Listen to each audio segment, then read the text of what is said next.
Hey everyone, welcome back to the channel. I'm so happy you're here with me today.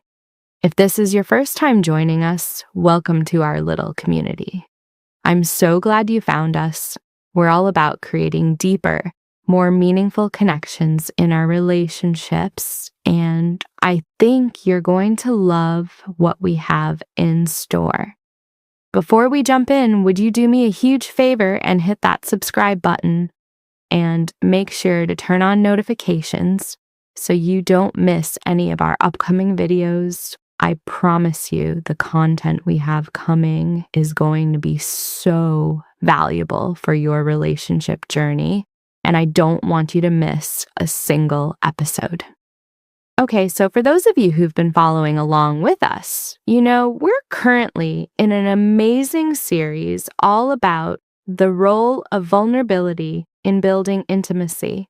This topic is so close to my heart because I truly believe that vulnerability is the key to the kind of deep, lasting love we all crave. In our previous videos, we covered some really important foundational concepts.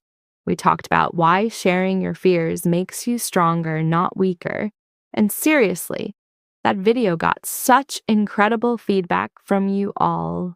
We also explored the art of asking for what you need without feeling needy and how to respond when your partner opens up to you. If you haven't watched those yet, I highly, highly recommend going back and checking them out after this video. They're going to give you so much context for what we're talking about today, and honestly, they're some of my favorite videos we've done. Today, we're diving into something that I know affects so many of us: emotional walls. Specifically, we're going to talk about breaking down emotional walls, small steps to greater openness. This episode is for anyone who knows deep down that they should be more open with their partner, but feels stuck. For anyone who genuinely wants to be vulnerable but doesn't know where to begin. For anyone who's built walls so high over the years that the thought of taking them down feels completely overwhelming, maybe even impossible.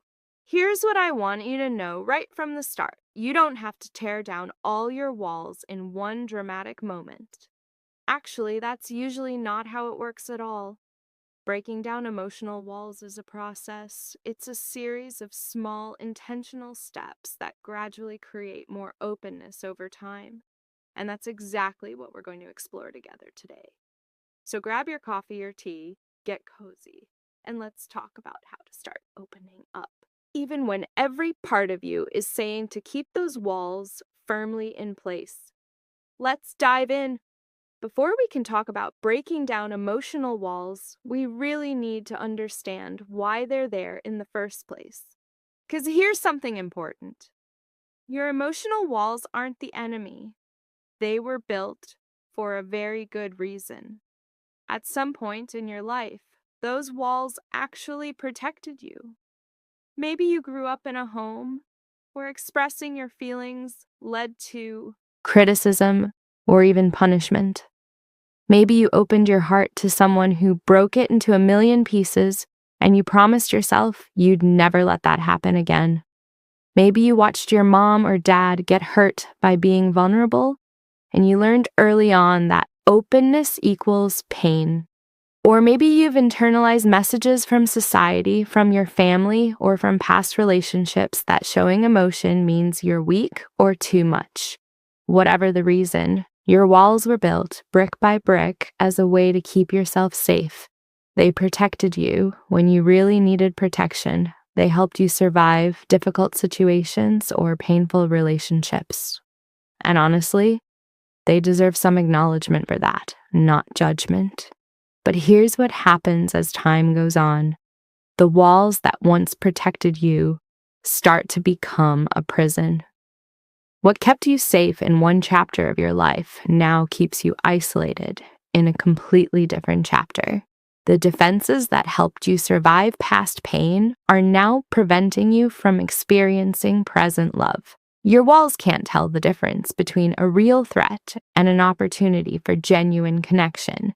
They just keep everything and everyone out, the good along with the bad.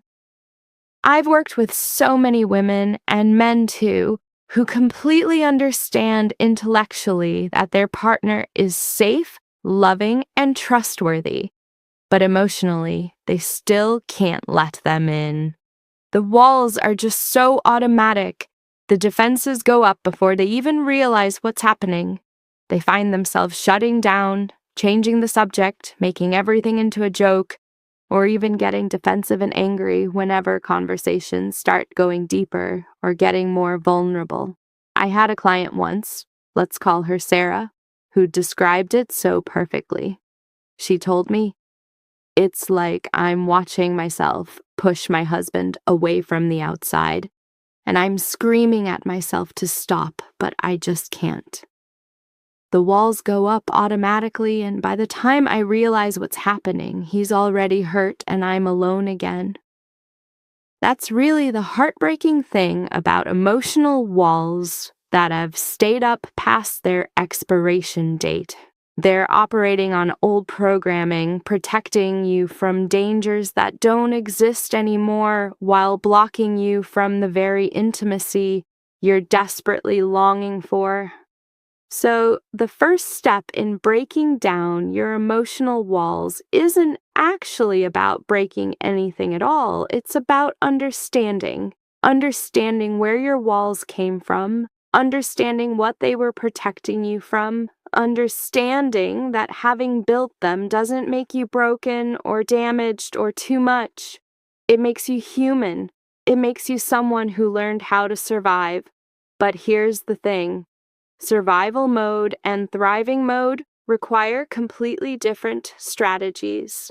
And if you want a relationship that truly thrives, you need to start carefully, gradually, and intentionally taking down the walls that just aren't serving you anymore. The first small step toward greater openness is getting really specific about what your walls actually look like. Because emotional walls is kind of a vague concept, right? To actually break them down, you need to identify your particular patterns of self-protection. Emotional walls show up so differently for different people. For some of us, walls look like deflection through humor. Every single time a conversation gets serious, you crack a joke. You're the funny one, the lighthearted one, the one who never takes anything too seriously. But underneath all that humor, you're absolutely terrified of being seen as someone who needs help or has real problems. Intellectualization. You can talk about emotions in these abstract, theoretical ways all day long, but you absolutely cannot talk about your emotions.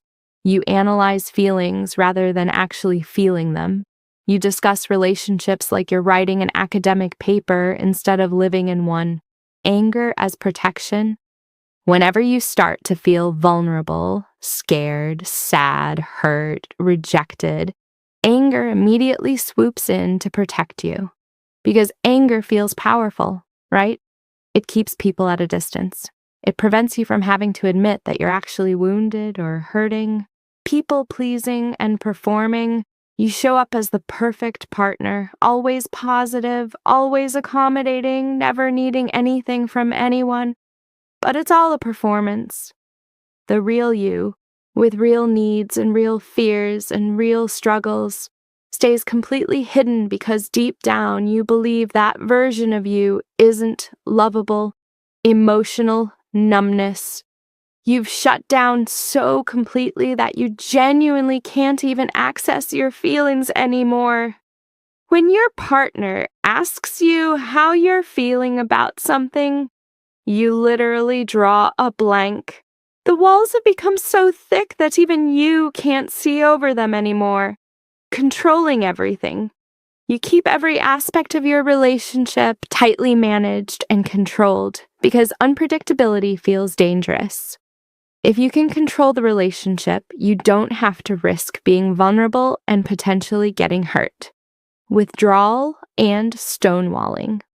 The moment things get uncomfortable, you shut down completely, go totally silent, or even physically leave the room. You've absolutely perfected the art of being physically present, but completely, utterly absent emotionally. Here's what I want you to do, and I want you to be really honest with yourself here. Take an inventory. Which of these patterns do you recognize in yourself? Maybe it's one, maybe it's several. Maybe you have a wall that isn't even on this list. Get really specific about how you personally protect yourself from emotional exposure.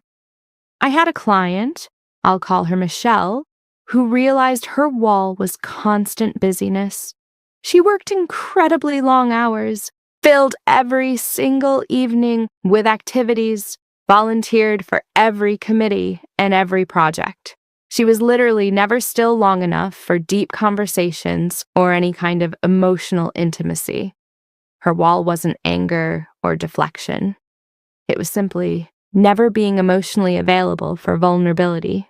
Once you can actually name your specific walls, you can start to recognize them happening in real time. You can catch yourself in the very act of building them higher.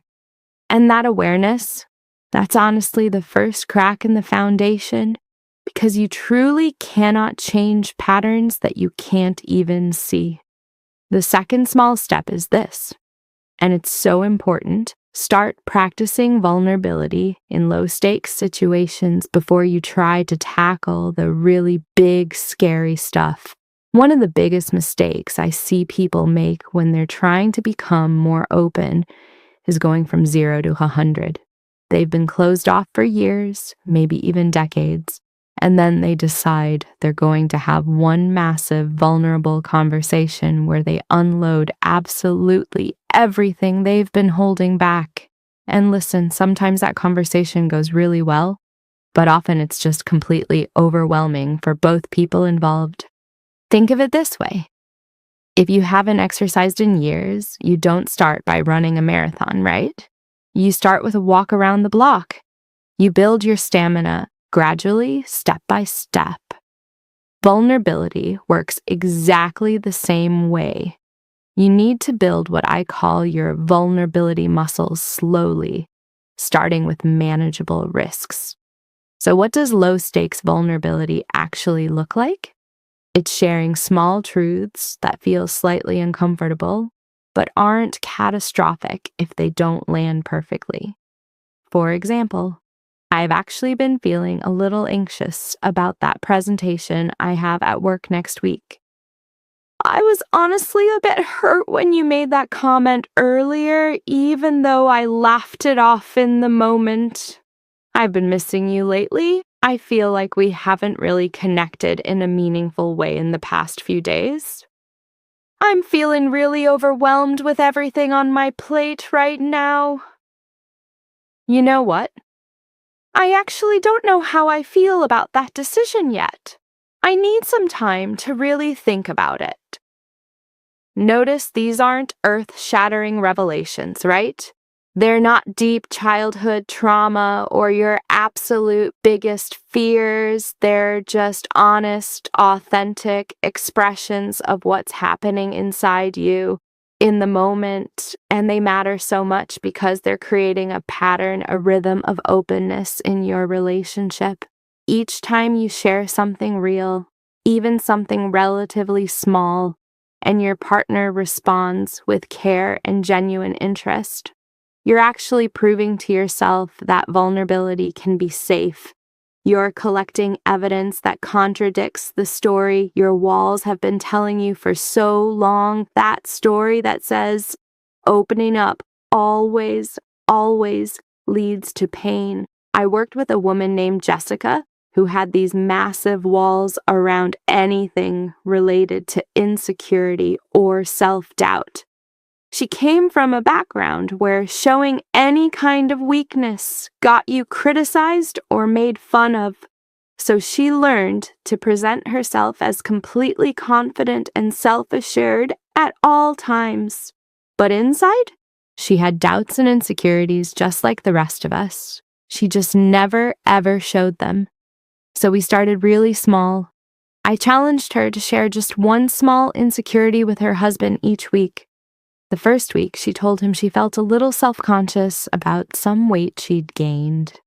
It felt almost ridiculous to her, way too small to even matter. But her husband's response was so warm and reassuring. He told her he thought she was beautiful regardless, and he even made a sweet joke that totally eased the tension she was feeling. That one small success gave Jessica the courage to try again the next week. She shared a worry about whether she was being a good enough mom. And again, her husband responded with so much love and validation. Week by week, vulnerability by vulnerability, Jessica's walls started coming down because she was proving to herself through actual experience that her husband was genuinely a safe person to be open with. So start small, okay? Share the manageable stuff first. Let yourself actually experience what it feels like when vulnerability goes well. Build up that evidence that openness leads to connection and closeness, not rejection. This creates momentum that makes those bigger, scarier vulnerabilities so much less terrifying over time. The third small step is learning to name your emotions as they're actually happening, not days or weeks later when you're looking back and reflecting. For so many of us who have emotional walls, there's this significant delay between feeling something and being able to put it into words. You might feel hurt in a moment, but not actually realize it's hurt. You just feel some vague discomfort that you immediately push away. Then hours later, or maybe even the next day, you finally recognize, oh, I was actually really hurt by that comment. But by then, the moment has completely passed and bringing it up feels awkward or even pointless. Or even worse, emotions just build up over time because you're not addressing them in real time. Small hurts and frustrations accumulate like this heavy weight until they finally explode in a reaction that seems totally disproportionate and confuses both you and your partner. Learning to name emotions in real time is genuinely a skill. It requires you to slow down, pay attention to what's actually happening in your body, and put words to internal experiences that might feel really unclear. And it's honestly one of the most powerful tools for breaking down emotional walls, because it prevents those walls from even going up in the first place. Here's a practice I absolutely love and recommend to everyone. Throughout your day, especially during interactions with your partner, pause periodically and ask yourself this simple question: what am I feeling right now? Not what you're thinking about, but what you're actually feeling. At first, you might only have access to really basic categories: good, bad, fine, okay. And that's totally fine. Start right there. But then try to get more specific. If you feel bad, is it sadness, frustration, hurt, disappointment, anxiety, fear? The more precisely you can name the specific emotion, the more effectively you can communicate it to your partner. Then, and this is the brave part, practice saying it out loud in the moment. I'm feeling frustrated right now. I feel a little hurt by that. I'm feeling anxious about this conversation we're having. You don't need to have some long explanation ready or a perfect solution. Just name the feeling. That simple act of naming is vulnerability. It's letting your partner see what's happening inside you in real time rather than maintaining that wall of "I'm fine" or "everything's okay." I remember working with a couple, Emily and David, where David had spent literally years saying "I'm fine" to virtually everything. Emily would ask how he was feeling about something, and no matter what was actually going on inside him, his automatic response was always, "I'm fine, everything's fine." It was his wall, his go-to way of keeping things surface level and avoiding any real vulnerability. So we worked on David pausing before automatically answering that question, taking a real breath, actually checking in with himself before responding. At first, it felt so awkward and slow. Emily would ask how he was feeling, and there'd be this really long pause while David did an internal inventory. But gradually, slowly, he started giving actual, real answers. Actually, I'm really tired. Honestly, I'm pretty stressed about that meeting coming up.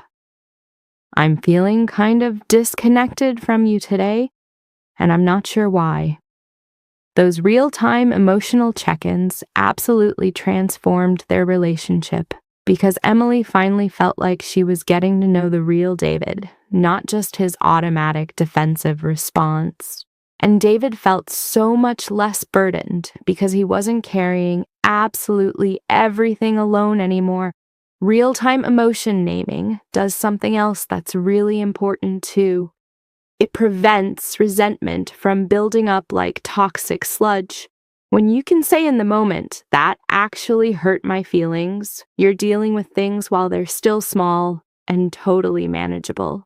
But when you wall off those feelings and don't address them until you're absolutely seething with resentment, conversations become so much harder and those walls become so much thicker. The fourth small step is to intentionally create structured opportunities for vulnerability in your relationship. Sometimes our emotional walls are just so automatic, so deeply ingrained, that we need to deliberately create containers where openness is the explicit, clear goal. What do I mean by this? I mean setting up regular, predictable times where the expectation is honest, vulnerable sharing. This removes some of that unpredictability that makes vulnerability feel so scary, and it gives you an actual format to work within. Here are some examples of structured vulnerability opportunities that I absolutely love. Weekly check-ins. Set aside maybe 30 minutes every single week where you and your partner each share how you're really truly doing.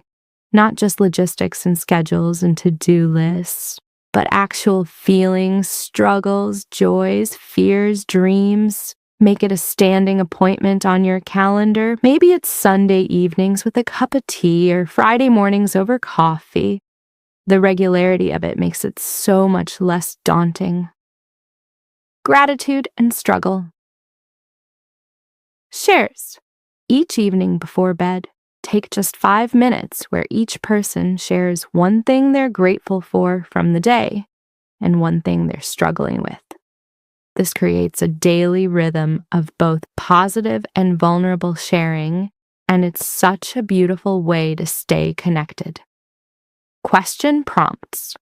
Use relationship question cards or lists of conversation starters that are specifically designed to prompt deeper sharing. Having an actual question to respond to can feel so much less intimidating than trying to figure out what to share from scratch. Questions like, "What's something you've been worried about lately that you haven't mentioned to me?" Or, "When's the last time you felt really truly understood by me?" Shared journaling. Some couples keep a shared journal where they write to each other about their inner experiences and then read what the other person wrote. This can feel less exposed and vulnerable than face-to-face sharing for people who really struggle with direct eye contact during emotional conversations. The power of having structure is that it normalizes vulnerability. It becomes just part of your regular relationship routine rather than this rare, dramatic, intense event. And when vulnerability is routine and expected, it's so much less scary. Your walls don't have as much opportunity to snap up because openness is the expected default during these specific times. I worked with a couple who created what they called couch time.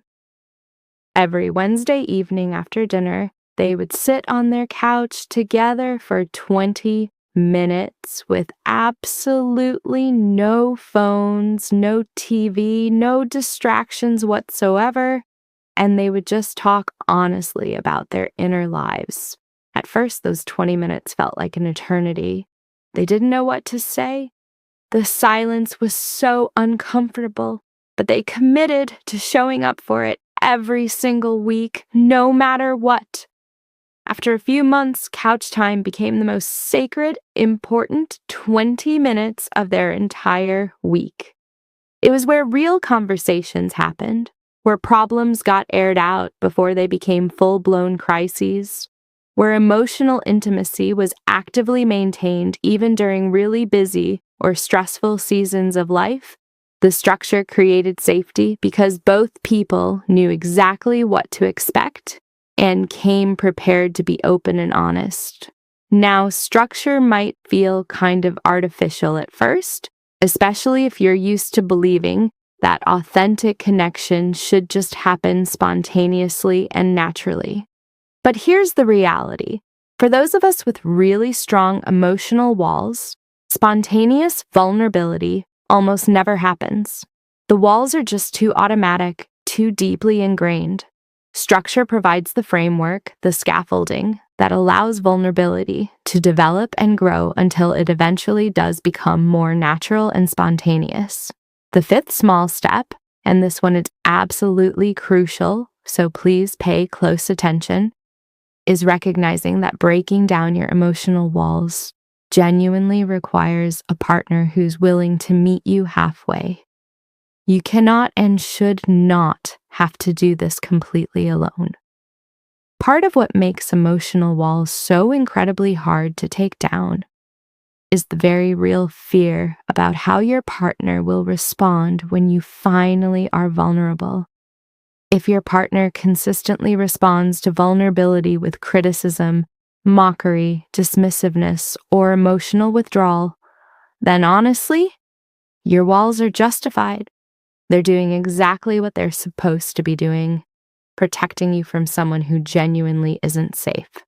So as you're working to become more open and vulnerable, you absolutely need to have honest, clear conversations with your partner about what you need from them. You need to be able to say something like, "Hey, I'm really working on being more vulnerable with you, and I want you to know that's incredibly hard for me. Here's what would really help. When I share something that feels risky or scary, I need you to respond with patience and kindness. I need you not to use what I share against me later in arguments. I need you to ask me questions and show genuine interest rather than changing the subject or somehow making it about you." A partner who genuinely wants deeper intimacy with you will gladly, happily meet these needs. They'll be patient with your process. They'll celebrate even the smallest steps forward. They'll make it crystal clear that your vulnerability is precious to them, not something to be taken lightly or used as ammunition. But if you're with a partner who consistently responds to your vulnerability in ways that feel unsafe, if they weaponize your openness, if they shut you down when you try to share, if they make everything about their own discomfort rather than supporting yours, then honestly, you have a completely different problem. In that case, your walls aren't the issue at all, your partner is. And no amount of personal work on vulnerability is going to create real intimacy in a relationship with someone who actively punishes openness. Now, I'm not saying your partner needs to be absolutely perfect in every moment. We all sometimes respond imperfectly to vulnerability, especially if we're caught off guard or dealing with our own emotional walls and triggers. But there should be a general, consistent pattern of your partner genuinely trying to receive your vulnerability with care and compassion, apologizing when they miss the mark, and actively working to create safety for your openness. One of the most moving, beautiful therapy sessions I ever facilitated was with a couple where the wife, I'll call her Rachel, was working so hard to break down walls that had honestly been up for decades. Her husband sat there with tears streaming down his face and said, "I've been waiting for this. I've been hoping and praying you'd let me in for so many years. I'm not going anywhere. Take all the time you need. I'm right here and I'm not leaving." That kind of partnership, that kind of unwavering support is what makes breaking down walls actually possible. When you genuinely know your partner is on your team, truly rooting for your growth, patient with your process, the risk of vulnerability decreases so dramatically. So as you work through all these steps, please have ongoing conversations with your partner. Let them know what you're working on. Ask them what they need from you as well, because if they're also learning to be more vulnerable, you both need to be actively creating safety for each other. This is absolutely a collaborative project, not a solo mission that you're taking on alone. The sixth and final small step is accepting, really, truly accepting, that breaking down emotional walls is going to feel uncomfortable and committing to doing it anyway. This might sound totally obvious, but it's actually a step that so many people skip, and that's exactly why they give up way too quickly. Vulnerability feels uncomfortable because it goes completely against your protective instincts. Your walls have been keeping you safe, or at least they believe they're keeping you safe. So when you start dismantling them, your internal alarm system absolutely goes off. You're going to feel anxious. You're going to feel exposed and raw. You're going to have moments where you think, "This is way too hard. I should just go back to keeping everything to myself. That was so much easier." But here's what I need you to understand. That discomfort doesn't mean you're doing something wrong. It means you're doing something new. It means you're growing and stretching beyond what feels familiar and safe. Think about any other area of your life where you've genuinely grown. Learning a new skill, building physical strength, developing a talent, all of it involves real discomfort, right? You don't get stronger by staying in your comfort zone forever. You get stronger by consistently pushing just a little bit beyond it and teaching your whole system that the discomfort is temporary and totally survivable. The exact same principle is true for emotional vulnerability. Each time you share something that feels genuinely risky and you survive the experience, especially if it actually goes well, you're literally retraining your nervous system. You're proving through experience that vulnerability doesn't equal complete annihilation. You're building tolerance for the discomfort of being emotionally open and authentic. Here's what I tell my clients, and I want you to try this. Rate your discomfort on a scale of 1 to 10 when you're being vulnerable. If you're at like a 2 or 3, you're probably not actually pushing into real vulnerability. You're staying pretty safely surface level. If you're at a 9 or 10, you might be pushing way too hard, way too fast, and potentially overwhelming or even traumatizing yourself. The sweet spot is usually somewhere around a 5 to 7. Uncomfortable enough that you're genuinely taking a meaningful risk, but not so uncomfortable that you're completely shutting down or freaking out. Try to operate in that zone regularly. Practice vulnerability that feels like a 5 to 7 on your personal discomfort scale. Over time, I promise you, what used to feel like a 7 will start to feel more like a 4. Your capacity for openness genuinely expands as you practice and build those muscles. And here's something that's absolutely crucial. Please, please be compassionate and gentle with yourself when vulnerability feels really hard.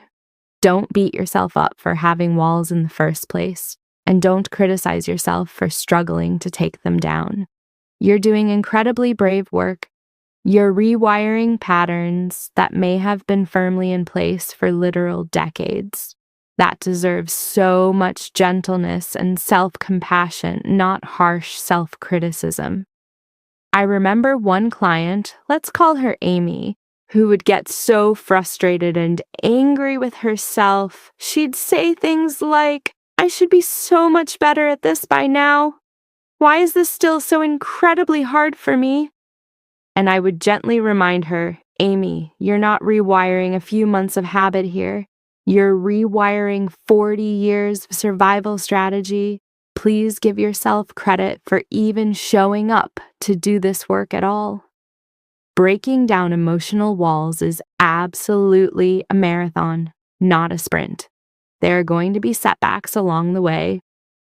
There are going to be days when your walls snap right back up and you find yourself completely closed off again. And you know what? That's totally normal. It's just part of the process. What really matters is that you keep coming back to the practice of openness. You keep taking those small steps, even when it's uncomfortable, even when the progress feels painfully slow.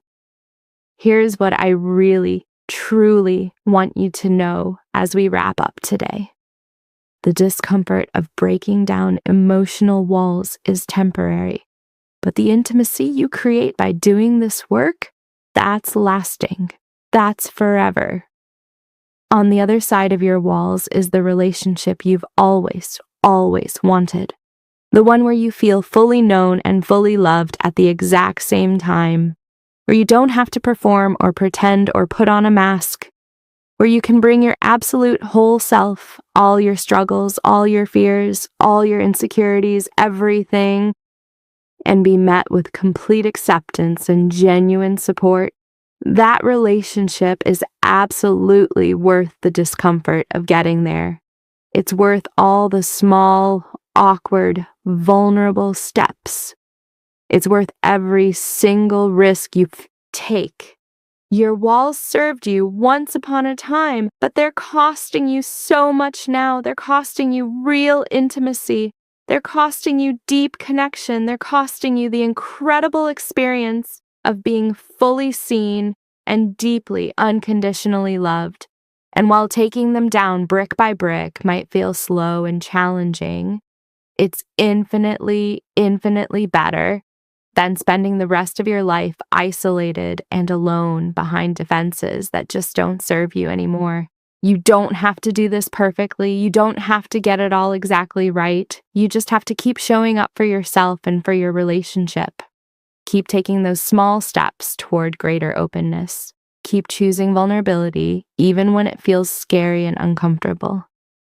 That consistency over time creates real, lasting transformation. And please remember, you're absolutely not alone in this journey. Your partner is there with you. This amazing community right here is supporting you. And every single person who's ever built a deeply intimate, beautiful relationship has had to do the exact same work you're doing right now, brick by brick, step by step, breaking down the walls that were keeping love out. So there you have it, lovely, your complete roadmap for breaking down emotional walls through small, totally manageable steps toward greater openness. Let's quickly recap those 6 steps one more time. 1. Identify your specific walls. Get really clear on exactly how you protect yourself from vulnerability. 2. Start with low-stakes vulnerability. Practice with small truths before you tackle the really big, scary stuff. 3. Practice naming your emotions in real time.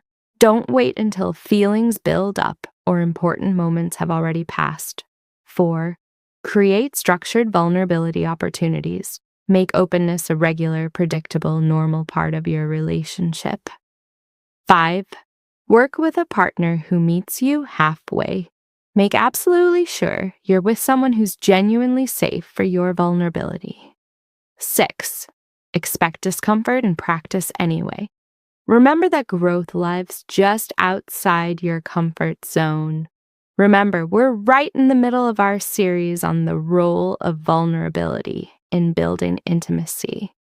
If you haven't watched our previous videos where we covered why sharing your fears makes you stronger, the art of asking for what you need, and how to respond when your partner opens up to you, please go check those out. They're going to give you such a complete foundation for all this work we're doing together. Now, I would absolutely love to hear from you. What emotional walls have you identified in yourself? What small step are you going to commit to taking this week toward greater openness? Please drop your thoughts in the comments below. Your story might be exactly what someone else needs to hear today to find their own courage to take that first step. If this video resonated with you or helped you in any way, please hit that like button and share it with someone in your life who really needs to hear this message. And definitely check out all the other relationship tips and advice we have on our channel. We have so much content on communication, conflict resolution, trust building, intimacy, and so much more that will genuinely help you create the relationship you absolutely deserve. Don't forget to subscribe if you haven't already, and turn on those notifications so you never miss our new videos. We're building something really special here. A community of people who are committed to doing the real, deep work of creating extraordinary, fulfilling relationships. Remember, your walls were built for protection, but genuine intimacy requires openness. Take it one small step at a time. Be gentle with yourself, and I promise you'll get there. Until next time, take such good care of yourself and your relationship. Sending you all so much love